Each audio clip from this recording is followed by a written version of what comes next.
हाँ जी, ये गुरुजी का ही विज़न रहा है कि जिस तरह से हमें अपने शरीर का ध्यान रखना चाहिए, जैसे अपनी आत्मा का रखते हैं, है ना? उसी तरह हमें शरीर का भी ध्यान रखना है। तो उन चीज़ों के लिए ये भी है कि समय पे बीमारी का पता लग जाना, ये एडवांस मशीनों के उन्हीं की सोच है कि हम अगर इलाज कर ही रहे हैं तो क्यों ना हम एडवांस मशीनों के साथ ही करें, क्यों हम पुरानी टेक्निक पे चलें। तो एडवांस मशीनें भी उन्हीं की विज़न के थ्रू लगाई गई हैं और जो समय समय पर जांच के लिए उनका आह्वान रहता है कि अगर आप अच्छा खाना खा रहे हैं, अच्छा शाकाहारी भोजन ले रहे हैं, अच्छा व्यायाम कर रहे हैं, उसके साथ साथ आप फिर भी 6-6 महीने से अपने रूटीन ब्लड टेस्ट भी करवाएं, कोलेस्ट्रॉल को भी देखें, अपनी किडनी के टेस्ट कराएं, लीवर के टेस्ट कराएं, जो उन्होंने कहा है, तो लोग उस पर भी जागरूक हो रहे हैं। तो उसके साथ साथ जो है हार्ट को लेकर भी समय समय पर कैंप लगाए जाते रहे, बड़े मेगा कैंप भी लगाए जाते रहे, ताकि लोगों को फ्री ओपीडी के अंदर भी अपने आप दिखा सकें। कई बार होता है, लेकिन बाकी जो गरीब है परिवार हैं, जो उनके लिए इलाज संभव नहीं हो पाता इतना महंगा, तो उसके लिए भी पूरा सहयोग दिया जा रहा है। तो समाज को थोड़ा सा जागरूक इस रूप में भी होना पड़ेगा कि डरने की बजाय वो इस तरह से लें कि हाँ, ये बीमारी हुई है तो कुछ आगे क्या हो सकता है इसके लिए। बहुत बार ऐसा होता है कि मरीज़ हमारे पास आया कि मुझे चलने पे छाती भारी होती है, दर्द होता है, लेकिन मैं जैसे बैठता हूँ आराम आ जाता है, जिसको एंजाइना कहते हैं। हम उसकी इको वगैरह जांच करते हैं, देखते हैं हार्ट की पंपिंग इतनी वीक नहीं है, तो अभी मतलब अंदर ब्लॉकेज की संभावना है, तो हम उस तरह से उनकी दवाइयाँ शुरू करते हैं पहले। ऐसा नहीं है कि प्रारंभिक स्तर पर ही हम किसी को आते ही चीरफाड़ के लिए सलाह दें।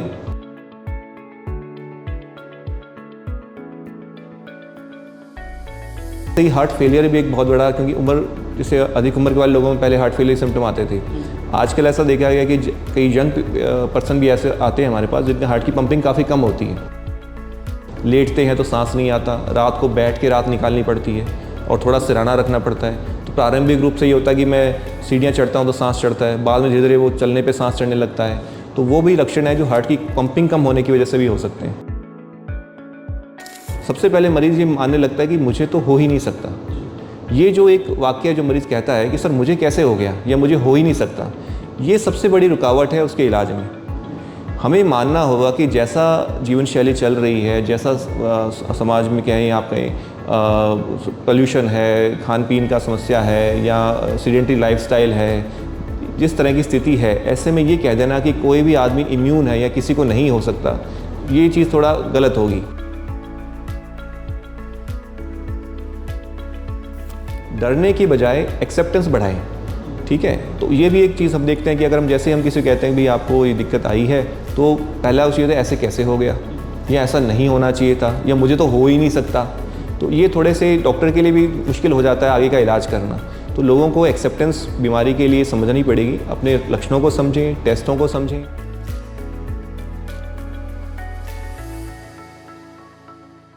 ऐसे लोग जो बहुत अधिक स्मोकिंग करते हैं, बहुत अधिक शराब पीते हैं, या यूँ कहें कि हम जिनका जीवन शैली बहुत सेडेंटरी लाइफस्टाइल है, व्यायाम या सैर वगैरह बहुत कम करते हैं, या जिनके परिवार में बहुत कम उम्र में हार्ट की बीमारियों की, अगर कहीं अटैक या फेलियर की बीमारियां आई हैं परिवार में, तो उन लोगों को ज़्यादा सावधान रहने की ज़रूरत है।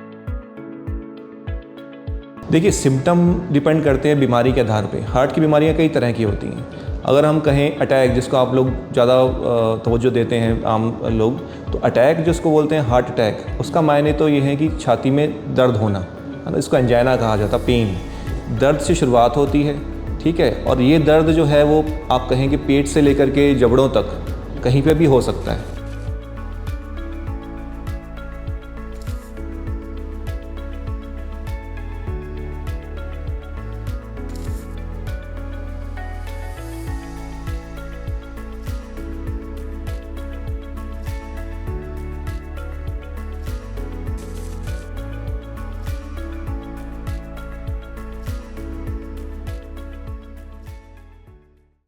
वर्ल्ड हार्ट डे 29 सितंबर, ये बेसिकली एक मौका है हम लोगों के लिए जागरूक करने के लिए लोगों को। जैसे आप सब जानते हैं कि जो हार्ट की संबंधित बीमारियां हैं वो बढ़ रही हैं समय के साथ, तो जितना हम लोगों को जागरूक कर सकते हैं इसके बारे में, तो एक उस तरह का एक मौका हम लोगों को मिलता है कि हम इसको सेलिब्रेट करते हैं कि ताकि लोग स्वस्थ रह सकें और उनका दिल स्वस्थ रह सके। तो यही इस बहाने कोशिश होती है। हाँ जी, देखिए, इसके एक या दो नहीं कई कारण रहते हैं। बेसिकली हम अगर शुरुआत से चलें तो एक बहुत बड़ा कारण है जो आजकल की जो खान पान है या जीवन शैली है, उसमें बहुत ज़्यादा आप कह सकते हैं कि तनाव बहुत बढ़ गया है जीवन के अंदर। खान पीन के अंदर फ़ास्ट फूड का बड़ा चलन हो चुका है, घर का बना खाना, शुद्ध शाकाहारी खाना कम लिया जा रहा है, और मसाले युक्त भोजन हो गया, अगर वसा युक्त भोजन हो गया, तो इस तरह से जो फ़ास्ट फूड का प्रचलन बढ़ने से, ठीक है, मोटापा बढ़ने से, शुगर और की बीमारी बढ़ने से, और इन सब की वजह से ही हार्ट की बीमारियां बढ़ने लगी हैं। एक और बहुत छुपा हुआ कारण कह लें या कम बात होती है, तो वो कारण है पारिवारिक जीन्स का, जो कह सकते हो आप, या फैमिली हिस्ट्री की भी बड़ी इंपॉर्टेंस रहती है। और यही वजह है कि जो लोग, जिनके परिवार में अगर ऐसी हिस्ट्री है किसी को हार्ट अटैक की, कम उम्र में हार्ट अटैक होने की, या कम उम्र में सडन कार्डियक डेथ होने की, या ऐसा लगता है कि हार्ट फेल होने की, तो ऐसे लोगों को थोड़ा बाकी लोगों के बनस्पत ज़्यादा सावधान रहने की आवश्यकता है। और दूसरा ये है कि सिगरेट स्मोकिंग है, अल्कोहल बहुत ज़्यादा पीना है, तो ये सब चीज़ें भी ऐसा है कि हार्ट को लेकर दिन में कमज़ोर ही करती हैं। धड़कन की समस्याएं भी बनती हैं, हार्ट फेलियर की समस्याएं भी आती हैं इनसे, और ब्लॉकेज जो है आर्टरीज़ के अंदर वो भी डेवलप होते हैं, और गाहे बगाहे कभी ना कभी अटैक आने का खतरा हमेशा बना रहता है। तो ऐसे लोग जो बहुत अधिक स्मोकिंग करते हैं, बहुत अधिक शराब पीते हैं, या यूँ कहें कि हम जिनका जीवन शैली बहुत सेडेंट्री लाइफस्टाइल है, व्यायाम या सैर वगैरह बहुत कम करते हैं, या जिनके परिवार में बहुत कम उम्र में हार्ट की बीमारियों की, अगर कहीं अटैक या फेलियर की बीमारियां आई हैं परिवार में, तो उन लोगों को ज़्यादा सावधान रहने की ज़रूरत है। देखिए, सिम्टम डिपेंड करते हैं बीमारी के आधार पे। हार्ट की बीमारियां कई तरह की होती हैं। अगर हम कहें अटैक, जिसको आप लोग ज़्यादा तवज्जो देते हैं आम लोग, तो अटैक जिसको बोलते हैं हार्ट अटैक, उसका मायने तो ये है कि छाती में दर्द होना, है ना, इसको एंजाइना कहा जाता है, पेन। दर्द से शुरुआत होती है, ठीक है, और ये दर्द जो है वो आप कहें कि पेट से लेकर के जबड़ों तक कहीं पे भी हो सकता है। जो कहें कि बिल्कुल क्लासिकल जो प्रेजेंटेशन है वो ये होती है कि आपको लगता है कि छाती आपकी दबा रहा है, आपको छाती में बहुत तेज़ दबाव महसूस होता है। ये दर्द दोनों हाथों में जा सकता है, जबड़ों में खिंचाव की तरह महसूस हो सकता है, कुछ लोगों में सिर्फ उल्टी की तरह भी, पेट दर्द की तरह भी महसूस हो सकता है, ठीक है। सिर्फ ये कह देना कि आम लोगों में बड़ा मिथ है कि भाई मेरे तो सिर्फ लेफ़्ट साइड में हार्ट है, लेफ़्ट साइड में पेन होगा वही हार्ट का पेन है, ऐसा नहीं है। पेन राइट साइड में भी हो सकता है, पेट की धुनी तक भी हो सकता है, पेट जबड़ों तक खिंचाव के रूप में भी हो सकता है, पसीने के रूप में आ सकता है, घबराहट के रूप में आ सकता है, चक्कर बेहोशी के रूप में भी आ सकता है। तो ये चीज़ सिर्फ एक सिम्टम कहें हम तो वो नहीं है, पेन के साथ साथ और चीज़ें भी होती हैं। पहले प्रारंभिक जो लक्षण है वो पेन के साथ शुरुआत होती है, पसीने के साथ शुरुआत होती है। बहुत बड़े अटैक हों तो कई बार बेहोशी भी आ जाती है, लेकिन ये सब डिपेंड करती है कि उसका अंदर अटैक कितना बड़ा है। और अगर हम ये कहें कि इसके अलावा, हार्ट अटैक के अलावा जो और बीमारियां हार्ट से जुड़ी हुई हैं, तो उनमें से धड़कन का बढ़ जाना, धड़कन का कम हो जाना, ठीक है, या चक्कर आ जाना, जो जिसके लिए हम कहेंगे पेसमेकर का भी आपने सुना होगा, आवश्यकता पड़ती है। वो वैसे मरीज होते हैं जिनकी धड़कन कम रहने लग जाती है, इसकी वजह से बार बार उनको चक्कर आते हैं, गिर जाते हैं, बेहोशी आती है, आंखों से अंधेरा आता है, वो भी धड़कन या फिर धड़कन बहुत ज़्यादा बढ़ जाती है। कुछ ऐसे मरीज आते हैं हमारे पास, धड़कन 250 हो जाती है, 250 हो जाती है, दवाइयों से कंट्रोल होती है, बाद में देखा जाए तो उसको जहाँ से धड़कन बढ़ती है उस हिस्से को हमें ठीक करना पड़ता है। तो वो भी एक लक्षण है हार्ट की धड़कन से संबंधित बीमारियों के भी हैं। ऐसे ही हार्ट फेलियर भी एक बहुत बड़ा, क्योंकि उम्र, जैसे अधिक उम्र के वाले लोगों में पहले हार्ट फेलियर सिम्टम आते थे। आजकल ऐसा देखा गया कि कई यंग पर्सन भी ऐसे आते हैं हमारे पास जिनके हार्ट की पंपिंग काफ़ी कम होती है। हार्ट फेलियर एक बड़ी बात है, लेकिन ये कि पंपिंग से रिलेटेड चीज़ है। अगर हार्ट की पंपिंग कम हो जाती है किसी कारणवश, उसका कारण इन्फेक्शन भी हो सकता है, उसका कारण पारिवारिक कोई हिस्ट्री जीन की वजह से भी हो सकता है। तो हार्ट जब चौड़ा होने लगता है, फैलने लगता है, कमज़ोर होने लगता है, तब वो सांस चढ़ना, पैरों में सूजन आना, तो इस तरह के लक्षण हार्ट फेलियर के होते हैं। लेटते हैं तो सांस नहीं आता, रात को बैठ के रात निकालनी पड़ती है और थोड़ा सिराना रखना पड़ता है। तो प्रारंभिक रूप से ये होता है कि मैं सीढ़ियाँ चढ़ता हूँ तो सांस चढ़ता है, बाद में धीरे धीरे वो चलने पे सांस चढ़ने लगता है। तो वो भी लक्षण है जो हार्ट की पंपिंग कम होने की वजह से भी हो सकते हैं। तो सिर्फ एक अटैक को लेकर ही नहीं चल रहे, हार्ट की और भी कई बीमारियां होती हैं, धड़कन से संबंधित भी हैं, हार्ट की पंपिंग वीक होने की वजह से भी हैं।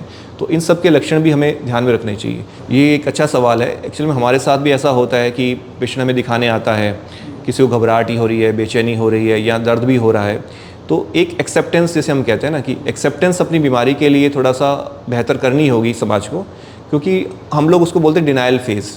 सबसे पहले मरीज़ ये मानने लगता है कि मुझे तो हो ही नहीं सकता। ये जो एक वाक्य जो मरीज़ कहता है कि सर मुझे कैसे हो गया या मुझे हो ही नहीं सकता, ये सबसे बड़ी रुकावट है उसके इलाज में। हमें मानना होगा कि जैसा जीवन शैली चल रही है, जैसा समाज में कहें, आप कहें पोल्यूशन है, खान पीन का समस्या है या सीडेंटरी लाइफस्टाइल है, जिस तरह की स्थिति है, ऐसे में ये कह देना कि कोई भी आदमी इम्यून है या किसी को नहीं हो सकता, ये चीज़ थोड़ा गलत होगी।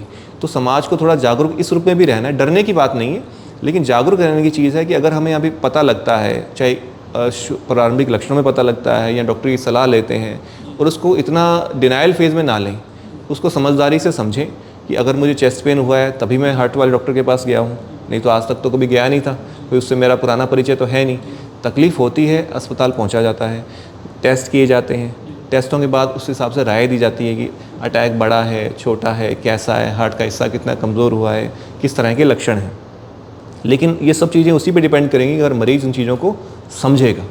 डरने की बजाय एक्सेप्टेंस बढ़ाएं, ठीक है। तो ये भी एक चीज़ हम देखते हैं कि अगर हम जैसे हम किसी को कहते हैं कि भाई आपको ये दिक्कत आई है, तो पहला उस चीज़ है ऐसे कैसे हो गया, या ऐसा नहीं होना चाहिए था, या मुझे तो हो ही नहीं सकता। तो ये थोड़े से डॉक्टर के लिए भी मुश्किल हो जाता है आगे का इलाज करना। तो लोगों को एक्सेप्टेंस बीमारी के लिए समझनी पड़ेगी, अपने लक्षणों को समझें, टेस्टों को समझें। जैसे हम प्रारंभिक हमारे पास आता है, हम ईसीजी करते हैं, ईसीजी में चेंजेस आते हैं, या कई एंजाइम लेवल्स हम ब्लड में करवाते हैं जो ये बताते हैं कि पिछले 5-7 दिनों में 10 दिनों में कोई हार्ट का अटैक माइनर मेजर तो नहीं आया है। ईको हम लोग करते हैं जिसमें हार्ट की पंपिंग का पता लगता है, कोई हिस्सा हार्ट का कमज़ोर तो नहीं है, और कमज़ोर हुआ तो क्यों हुआ है, ठीक, कोई वॉल में लीकेज तो नहीं है। तो ये सब प्रारंभिक टेस्ट करके ही सलाह दी जाती है कि इस तरह की स्थिति आपके साथ हुई है और ये चीज़ है, और आगे क्या हम इसके लिए कर सकते हैं, बेस्ट ऑप्शंस आपके लिए क्या रहेंगे। लेकिन ये आगे का इलाज मरीज़ की सोच पे ही डिपेंड करता है कि वो उस चीज़ को कैसे लेता है। तो समाज को थोड़ा सा जागरूक इस रूप में भी होना पड़ेगा कि डरने की बजाय वो इस तरह से लें कि हाँ ये बीमारी हुई है तो कुछ आगे क्या हो सकता है इसके लिए। हार्ट की बीमारी से कई तरह से प्रेजेंट होती है, अगर मैंने कहा धड़कन की बढ़ने से भी हो सकती है, पसीने से भी, फेलियर की तरह भी आ सकते हैं। इन सब का इलाज, इन सब के बारे में डिस्कशन अलग अलग है। तो बीमारी की गंभीरता की देखते हुए ही आगे के इलाज की सलाह दी जाती है। बहुत बार ऐसा होता है कि मरीज़ हमारे पास आया कि मुझे चलने पे छाती भारी होती है, दर्द होता है, लेकिन मैं जैसे बैठता हूँ आराम आ जाता है, जिसको एंजाइना कहते हैं। हम उसकी इको वगैरह जांच करते हैं, देखते हैं हार्ट की पंपिंग इतनी वीक नहीं है, तो अभी मतलब अंदर ब्लॉकेज की संभावना है, तो हम उस तरह से उनकी दवाइयाँ शुरू करते हैं पहले। ऐसा नहीं है कि प्रारंभिक स्तर पर ही हम किसी को आते ही चीरफाड़ के लिए सलाह दें या कुछ ऐसा कहें कि भाई आप एंजियोग्राफी करवाएं ही करवाएं। हम बहुत बार ऐसा कहते हैं कि आप दवाइयाँ शुरू करें क्योंकि आपको दवाइयों की आवश्यकता सिम्टम के आधार पर लग रही है। नेक्स्ट स्टेप हम लोग बोलते हैं कि ईसीजी, इको के बाद में टीएमटी या सीटी कोरोनरी एंजियोग्राफी, आजकल एक और सुविधा भी आ गई है जिसमें बिना तार के कम रिस्क होता है और हम ब्लॉकेज को देख पाते हैं। सीटी कोरोनरी एंजियोग्राफी की भी इतनी ही लिमिटेशन है कि अगर हम लगता है कि ब्लॉकेज कम है या ब्लॉकेज ना आने की संभावना ज़्यादा है, या हमें पता लगाना प्रारंभिक स्तर पे उन मरीजों में जिनमें कोई बड़ा अटैक नहीं आया, ठीक है, उनके लिए हम कई बार वो भी सलाह देते हैं, या उम्र कम है जिनकी, तो जिसमें हम देखते हैं कि भाई प्री टेस्ट पॉपुलैरिटी क्या है, उस हिसाब से हम सीटी कोरोनरी एंजियो की भी एडवाइस देते हैं। ऐसा नहीं कि हम सभी को तार वाली एंजियोग्राफीज़ को आजकल बोलते हैं, कैथ स्टडी के लिए बोलते हैं। सिम्टम्स के आधार पर दवाइयाँ शुरू करते हैं, इन जाँचों की सलाह देते हैं, फिर जैसा जाँचों में आता है, अगर ब्लॉकेज आता है उस हिसाब से सलाह देते हैं। किस नस में कितना ब्लॉकेज है इस पर भी डिपेंड करता है। ऐसा नहीं है कि हर चीज़ के लिए बाईपास होगा या हर चीज़ के लिए स्टेंट लगेगा। बहुत बार ऐसा होता है कि ब्लॉकेज अगर आपका 50-60% ही है या 70% से कम है, ठीक है, 1 या 2 जगह पे, 3 जगह पे, तब भी हम कई बार दवाई की सलाह देते हैं कि भैया स्टेंट की सलाह हम लोग जनरली 70-80% से ब्लॉकेज ज़्यादा होने पर ही देते हैं। उसमें भी स्टेंट कामयाब हो सके, जो वेसल है उसकी नसें हैं, उसका जो कैलिबर है, वो अगर बहुत पतली नसें हैं, महीन नसें हैं, तो वहाँ स्टेंट कामयाब नहीं होते। बारीक स्टेंट, बहुत लंबे स्टेंट, बहुत ज़्यादा स्टेंट कई बार कामयाब नहीं होते। तो बहुत बार ऐसा होता है कि ज़्यादा ब्लॉकेज निकलती है तो हम बाईपास की सलाह भी देते हैं कि अगर 2 या 3 से ज़्यादा नसें ब्लॉकेज हैं तो। उम्र को देखते हुए कई बार ये भी रहता है कि हम दवाइयों की भी सलाह देते हैं कि शायद आपके लिए ऑपरेशन का रिस्क भी ज़्यादा है या स्टेंट का रिस्क ज़्यादा है। तो ये सब डिस्कशन एंजियोग्राफी की जाँच के बाद किए जाते हैं। सिर्फ जाँच में ये कह देना कि जाँच होगी और आपको स्टेंट लगेगा ही लगेगा या बाईपास होगा ही होगा, ये कहना अलग बात है। बाकी हाँ, ये है कि बहुत प्रारंभिक स्तर पे जैसे लक्षण हैं उसी हिसाब से ही सलाह दी जाती है। बहुत बार ऐसा होता है कि मरीज़ अटैक के साथ आया है, अब लाइफ सेविंग प्रोसीजर है, वहाँ भी हम सोचने लगते हैं कि भाई उन्होंने मुझे एंजियोग्राफी की सलाह दे दी, मुझे आगे स्टेंट का भी बोल रहे हैं कि अगर निकली तो ब्लॉकेज निकली तो खोलना पड़ेगा। वो आवश्यक है क्योंकि आप एंजाइना को अटैक से नहीं जोड़ सकते। हर बार की परिस्थिति अलग है। जब आपको सिर्फ चलते फिरते दर्द हो रहा है, हल्का दर्द हो रहा है, तो शायद दवाओं से भी कुछ साल निकल जाएँ। लेकिन अगर आप आए इस तरह से हैं कि हार्ट का अटैक बड़ा है, आपका हार्ट कमज़ोर हो गया है, आपको लग रहा है कि भाई अब तो जान निकली, तो अगर ऐसी स्थिति में आप पहुंचते हैं तो जितना जल्दी डिसीजन लें वो आपकी, क्योंकि एक मिनट आपके लिए कीमती है। हमारी जो सलाह रहती है, हार्ट अटैक जो आपने बोला, बड़े मैसिव हार्ट अटैक जिनके अंदर, यही रहती है कि आप समय को बर्बाद ना करें। जितना समय आप लेंगे आप उतना ही अपने हार्ट को कमज़ोर करते चले जाएंगे। तो बेहतर ये होता है कि अगर बड़े अटैक हैं, बहुत तेज़ दर्द है, तो आपको तुरंत एंजियोग्राफी करानी है। अगर 1 या 2 नसों में या ब्लॉकेज ऐसी है जो जिस नस से अभी अटैक आया है उसको खुलवाना बहुत ज़रूरी हो जाता है जान बचाने के लिए। बाकी तो जैसी व्यवस्था होती है सेटअप की उस हिसाब से रहता है, बट लेकिन अगर आपको जिस नस से अटैक आया, जान जा रही है, तो कितना जल्दी उसको खुलवा लें वो बेहतर रहता है। क्योंकि ये डिस्कशन तो बाद में भी हो सकती है कि क्यों हुआ, कैसे हुआ, मुझे क्यों हो गया, अभी तो सुबह तो खाना खाया था, दोपहर को पिक्चर देखी थी। तो ये सब चीज़ें उस समय ना करने की बजाय हमें मरीज़ की जान बचाने पर ध्यान देना चाहिए। हाँ, आम दिनों में जो लोग ओपीडी में दिखाने आते हैं, जिनको सिर्फ चलते फिरते मामूली दर्द है या कुछ सालों से है, परिवार में हिस्ट्री है, उनके लिए भी टेस्ट रहते हैं, सब चीज़ें रहती हैं। शायद उनके पास वक्त होता है चीज़ों को लेने के लिए, डिसीजन लेने के लिए, लेकिन बहुत बार बड़े अटैक में वक्त बहुत कीमती होता है। हम गोल्डन आवर की बात करते हैं, 1 घंटे में, 2 घंटे में, 3 घंटे में, जितना जल्दी नस को खोला जाए हार्ट की पंपिंग उतना ही बचा सकते हैं, जान भी बचा सकते हैं। देखिए, बहुत बार ऐसा होता है कि आप कहें एलोपैथिक है, आयुर्वेदिक है, होम्योपैथिक है, सभी पद्धतियाँ हैं, सभी पत्तियाँ अपने अपने हिसाब से इलाज करती हैं। मेरा ये मानना है कि मरीज़ मिक्सोपैथी में ना जाए। जिस भी पत्ती में उसको विश्वास है, अगर उसे लगता है कि मुझे इससे आराम रहेगा, तो उसे अपनाने में कोई हर्ज नहीं है। लेकिन बहुत बार ऐसा होता है कि कुछ दवाई एलोपैथी की ली, फिर कुछ दवाई आयुर्वेदिक की ली, कुछ दवाई नेचुरोपैथी की ली, तो वो एक तरह से अपने आप ही कन्फ्यूज़ हो जाता है। ठीक है, तो मरीज़ जिस भी इलाज पत्ती को अपनाना चाहता है उसको अपनाए, और अगर लगता है कि सिम्टम में इम्प्रूवमेंट नहीं हो रहा तो उस हिसाब से अपना देख सकता है। हमारा जो कहना है कि अपने लक्षणों को इग्नोर ना करें। बहुत बार ऐसा होता है कि नहीं डॉक्टर साहब ने तो ऐसे ही दवाई लिख दी, है ना, लेकिन दवाई लिखने की पहले कोशिश हमारी यही होती है कि ताकि इसको सिम्टम्स ना हो, बीमारी आगे बढ़े ना, और दोबारा अटैक जैसी स्थिति ना हो, तो वो चीज़ रहती है। और वो भी दवाइयाँ जो होती है रिकमेंडेशन बेस्ड होती हैं, ऐसा नहीं है कि हमारी कोई पर्सनल अप्रोच है। जो हमारे एसोसिएशंस बताती हैं, हार्ट एसोसिएशन बताती हैं, रिकमेंडेशन चेंज होती रहती है साल दर साल, हर साल इवोल्यूशन होता है, तो उसी हिसाब से दवाइयाँ कौन सी आवश्यक हैं वही दी जाती हैं। और ये हम कहें कि भाई 100% कुछ यही दवाई काम करेगी, ये दूसरी नहीं करेगी, ऐसा हम नहीं कह सकते। पर जैसी मरीज़ की स्थिति होती है उसी हिसाब से राय दी जाती है। बहुत बार दवाओं का असर नहीं आता तो एंजियोग्राफी की सलाह भी दी जाती है। हाँ, इस बारे में ये है कि मैं नहीं कहता कि आप इसे, हम लोग कहते हैं कि आप लाइफस्टाइल से या चेंज करना या अपना, वो तो ज़रूरी है ही, लेकिन अगर कोई बीमारी आ गई है तो दवाई तो लेनी ही पड़ेगी। अगर हम दवाई नहीं लेंगे तो समय के साथ बीमारी बढ़ने के चांस ज़्यादा हो जाते हैं। तो हम ये वही बात है कि कोई भी अपने आप में पूर्ण नहीं है। आप सिर्फ लाइफस्टाइल अपना लेंगे तब भी काम नहीं चलेगा, आप सिर्फ दवाई लेंगे तब भी काम नहीं चलेगा। दवाई के साथ साथ हमें लाइफस्टाइल चेंज करनी है, खान पान में सुधार करना है, व्यायाम करना है, ये सब चीज़ें इंटीग्रेटेड अप्रोच, इसका मतलब इंटीग्रेटेड अप्रोच है, सिर्फ एक चीज़ नहीं है। तो सभी चीज़ों के साथ अगर चलेंगे तो फ़ायदा ज़्यादा ही होगा। जो हम लोग जागरूकता की हमने बात करी, जो वर्ल्ड हार्ट डे की बात करते हैं, उसका मेन मोटिव यही है कि जैसे और भी सभी लोग जितने भी कार्डियोलॉजिस्ट हैं ऑल अक्रॉस द वर्ल्ड, वो हम लोग इसी बात पे जोर देते हैं कि अगर आपके सिम्टम्स हैं तो उसे इग्नोर ना करें। ठीक है, आप बहुत बार आप घर में हम लोग देखते हैं कि घर में लग रहा है कि पेट में जलन ही है, गैस ही हो सकती है, बाम लगा ली, कुछ और लगा ली। आप जो अपना समय गुजार देते हैं वो समय बहुत कीमती है, क्योंकि हर चीज़ मिनट सेकंड इंपॉर्टेंट है। अगर हार्ट अटैक का मरीज़ हो तो, इवन हार्ट फेलियर वाले पे भी, अगर जैसे मैंने बोला सांस चल रही है तो मरीज़ कह रहा है कि नहीं सांस तो ऐसे चल रही थी, मैंने रात को कुछ अलग खा लिया था या सुबह अलग खा लिया था, या मुझे लेटने में सांस एक सराहना लगाने लगता है, 2 सराहने लगाने लगता है। लेकिन इससे बेटर है कि अगर ऐसा लगता है कि सांस चलने पे सांस चढ़ रही है, रात को सीधा लेट नहीं पा रहे हैं, तो क्यों ना किसी कार्डियोलॉजिस्ट से संपर्क किया जाए, अपने हार्ट की पंपिंग चेक कराई जाए। बहुत सिंपल टेस्ट है, ऐसा नहीं है कि इकोकार्डियोग्राफी या ईसीजी कोई बहुत दुर्लभ टेस्ट है या बहुत महंगे टेस्ट हैं, नहीं, बड़े सिंपल टेस्ट हैं, ओपीडी बेस के टेस्ट हैं।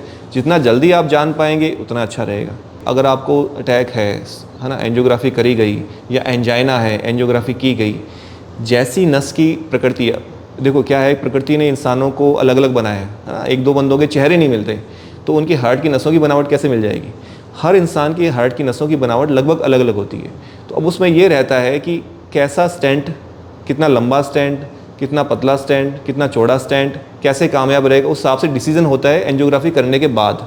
और यहाँ तक बात रही स्टेंट की प्रकृति की, तो आजकल तो सभी कंपनियाँ, इंडियन कंपनीज़ भी हैं और फॉरेन कंपनीज़ भी हैं, पर कोशिश ये रहती है हमारे सेंटर पर कि हम एफडी अप्रूव स्टेंट्स ही लगाएं, जो बेसिकली अच्छी कंपनियों के रहते हैं।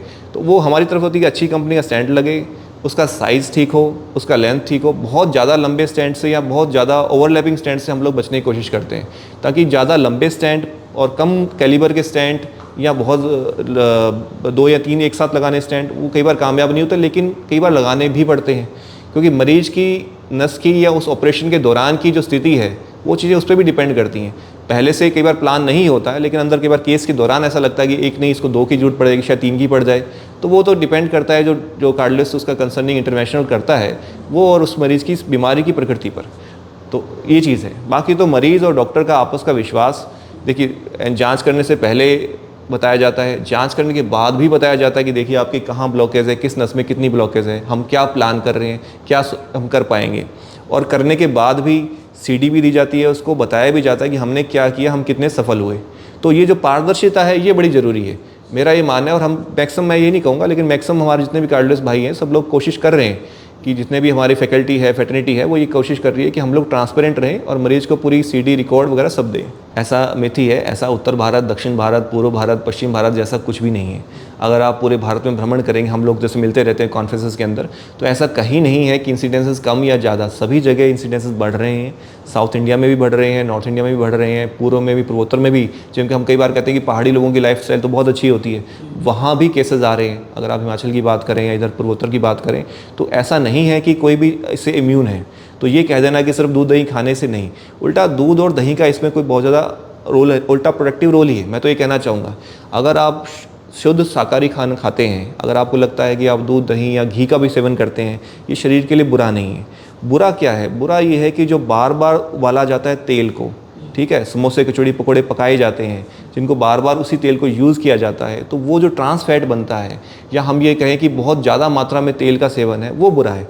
अगर घी का हम नियमित निश्चित मात्रा में सेवन करते हैं तो वो शरीर के लिए बेहतर ही है, बुरा नहीं है। किसी भी ट्रायल में ऐसा नहीं कहा गया कि सैचुरेटेड फैट इतने बुरे नहीं। अगर आप उसको निश्चित मात्रा में सेवन करते हैं और उसके अकॉर्डिंगली आप व्यायाम करते हैं, अपने शरीर को सैर करते हैं, उसको कंज्यूम करते हैं, तो वो बुरा नहीं है। अब भी बात आती है, जैसे हम कहें कल्चर की बात करें, तो जैसे ऑलिव ऑयल की बात चली थी, बहुत से देशों में सर्वे हुआ कि ऑलिव ऑयल बहुत बेटर है। अगर आप कहें वो बेटर है कि अगर हम सलाद पे छिड़क के उसको कच्चा खाते हैं, तो अब हमारे यहाँ पे उस पर कचौड़ियाँ तली जा रही हैं। अब आप ये देखेंगे ऑलिव ऑयल अच्छा है, हम उसमें कचौड़ी तल रहे हैं। तो बात ये रहती है कि हम उसको किस तरह से ले रहे हैं। और जहाँ तक दूध दही और घी की बात है, वो तो शरीर के लिए अच्छा ही है, बुरा कहीं से भी नहीं है। हाँ, ये होता है कि हम अगर घी ज़्यादा सेवन कर रहे हैं लेकिन उसके अकॉर्डिंगली व्यायाम नहीं कर रहे, सैर नहीं कर रहे, उसको अपनी बॉडी के अंदर कंज्यूम नहीं कर पा रहे, तो वहाँ वो दिक्कत। कोई एक्स्ट्रा चीज़ तो अति हर चीज़ की बुरी होती है। हाँ जी, लगभग 1 साल हो गया हमारे यहाँ पर जो कैथ लैब की मशीन, बिल्कुल एडवांस मशीन है, फिलिप्स की सीलिंग मॉडल है, आप देख ही रहे हैं। तो इसको स्टैब्लिश किए हुए तब से हम लोग एंजियोग्राफी, स्टेंटिंग, पेसमेकर, ये सब चीज़ें कर रहे हैं।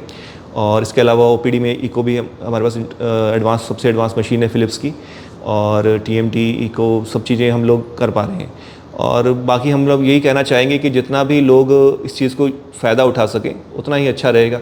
और ये नहीं कह सकते हम लोग कि भाई हम कोई भी चीज़ को लेकर दबाव डालें या कि इसकी एंजियोग्राफी होनी ही चाहिए, इसके स्टेंट लगना ही चाहिए।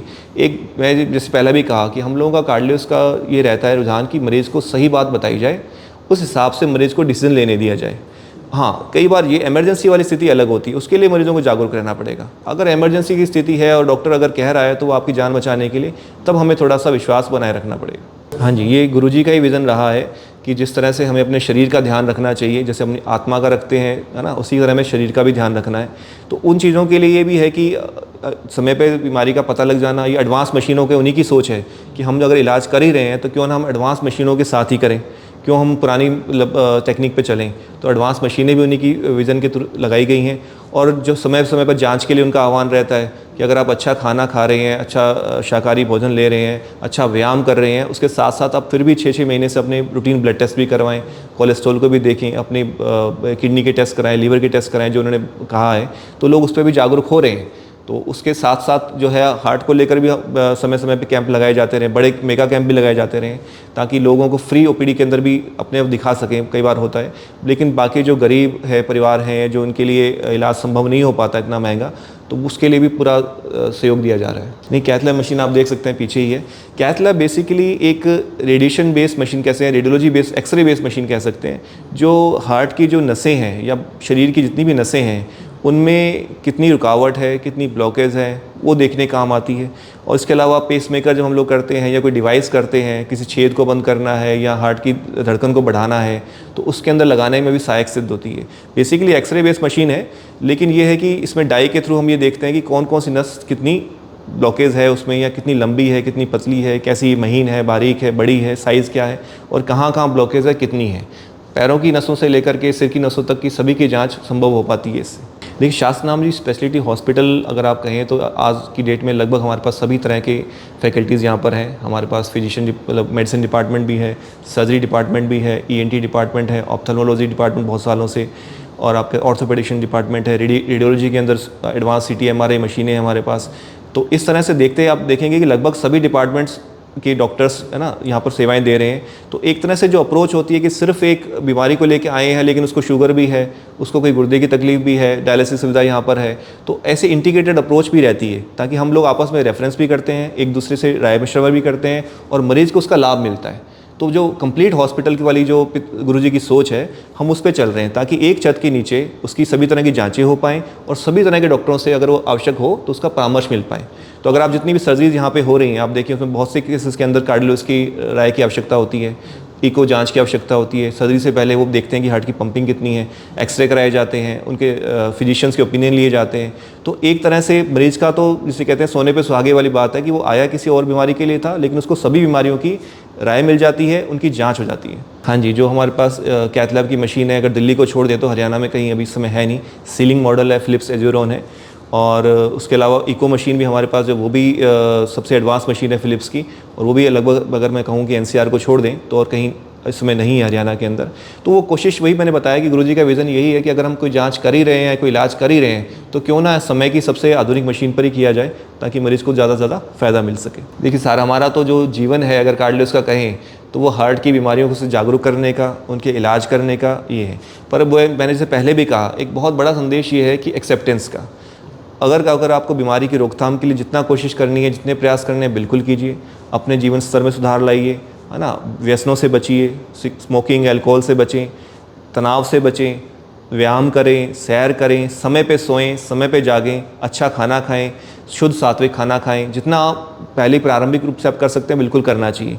लेकिन अगर आपके साथ में कुछ रिस्क फैक्टर्स जुड़े हुए हैं, अगर आप में बहुत ज़्यादा मोटापा है, शुगर है, पारिवारिक हिस्ट्री कुछ इस तरह की हार्ट की डिजीज़ की है, तो आपको थोड़ा ज़्यादा सावधान रहने की ज़रूरत है। तो समय पे जांच करवाते रहें, अपने आप को, बीमारी को, अपने शरीर को समझते रहें।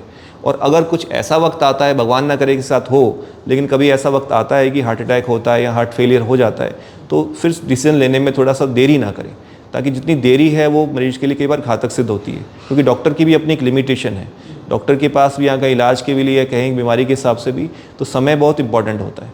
तो बाकी तो भगवान करने वाला है।